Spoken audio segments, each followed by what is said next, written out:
ang biktimang si Ricardo Veloso? Matarik na kaibigan mo po siya. Nasaan ho kayo noong September 10, 2023? Pumunta po ako sa bigasan ni Nakarding dahil may lakad po talaga kami nung araw na yun. Kaya alam, pagdating ko sa lugar, wala na.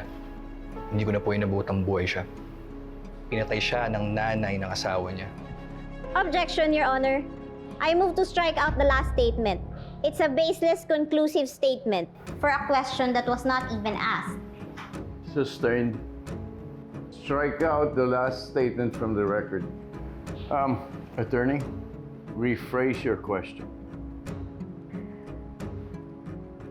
Ano ho kaya sa tingin niyo ang rason kung bakit pinagplanuhang patayin ni Ginang Charito Mercado ang kaibigan niyo na si Ricardo Veloso?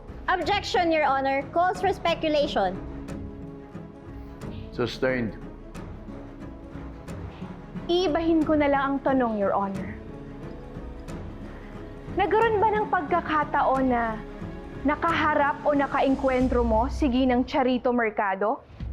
Opo. At anong nangyari sa pagkakataon na yun? Bale, may isang beses na nasa bigasan kami.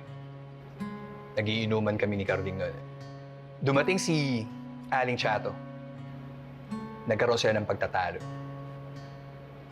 Naalaman ko rin na hindi lang pala yun yung unang pagkakataon na pumunta yung matanda. Sabi nga ni Carding, ilang beses na siyang bumalik doon. Pinagpipilitan niya na makuha si Lovely, asawa ni Carding. Hindi rin naman sasama sa kanya si Lovely dahil hindi naman niya kilala si Aling Chato. At ano naman ang ginawa ni Aling Chato nang tumanggi si Mang Carding? Siyempre, hindi niya matanggap na tumanggi si Carding sa kanya. Galit na galit po siya. Nagbanta pa nga po siya na babawiin niya si Lovely kahit ano pang mangyari. Kahit magkamatayan pa.